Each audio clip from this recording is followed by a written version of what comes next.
Thank you very much. Of course, we will evaluate these suggestions, and really we want COP29 to be successful from point of view of tackling the issues of climate change. And at the same time, it's an opportunity to tell our story. And you're absolutely right that we have a lot of things to tell to the world and to tell the truth. And I think one of the advantages of being a host country is that we will receive tens of thousands of people. Most of them will visit us for the first time, and they will have an opportunity for maximum 2 weeks or less to assess themselves, situation, how they feel themselves here, what the countries look like, and what are our plans. And as you said in your comment that so many events happened since we met last time, and all of them in positive direction. We didn't have any setback, didn't have any crisis. On the contrary, we are just building success after success, and everybody, at least in Azerbaijan and in the region, understands that it is not just by chance. All is based on a thoughtful policy, on strategy, on proper tactics, on many other elements of our policy and diplomacy.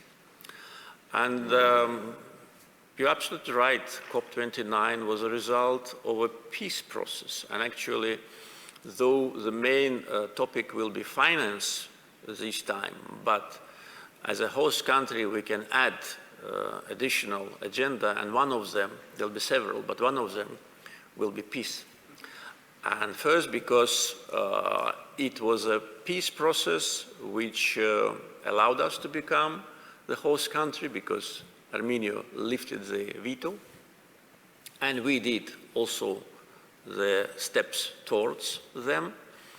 And actually, it's just more than COP and just more than what happened last December, because it created more confidence between us. And one of the biggest challenge is lack of confidence, mutual, or very low level of confidence. And this case demonstrates that we can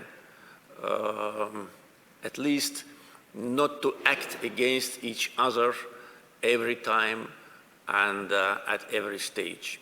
So that was the first time when we did not act against each other on the international arena. On the contrary, we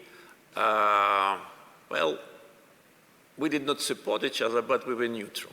And I think this is a success. And what we see now on border delimitation, I think, is one of the results of that step when we demonstrated that.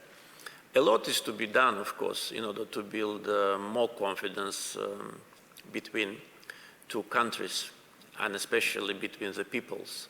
But important is the tendency, important is which path we are passing.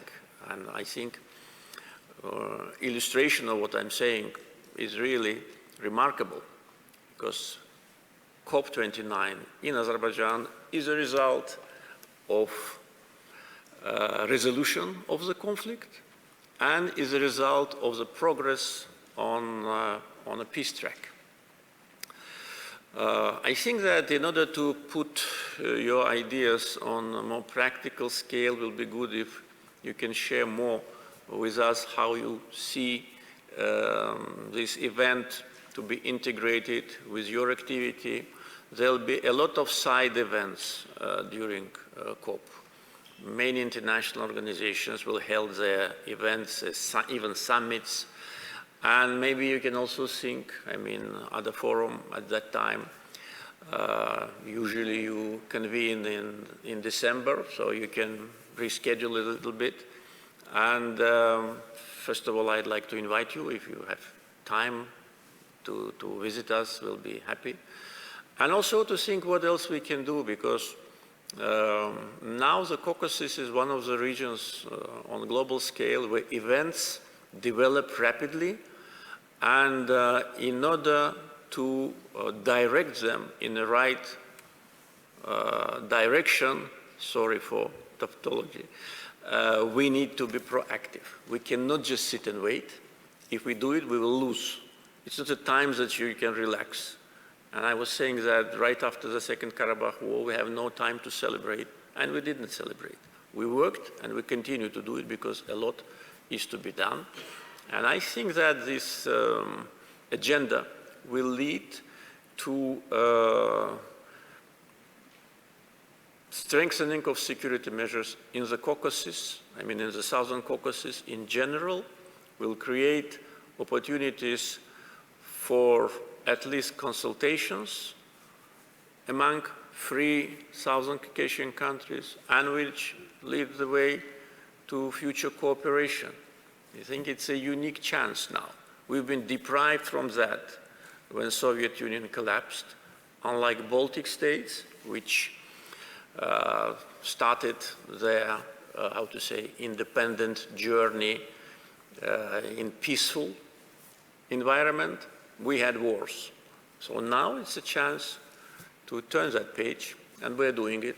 And I think COP29 is an excellent example.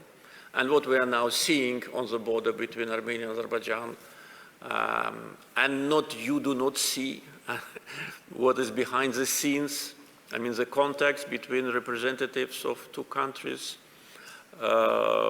discussions more open, more constructive.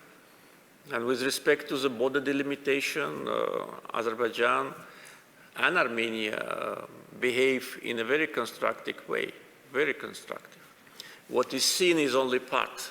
It is a result, but this result is based on regular contacts and positive dynamics. So we need to consolidate on that and to move forward.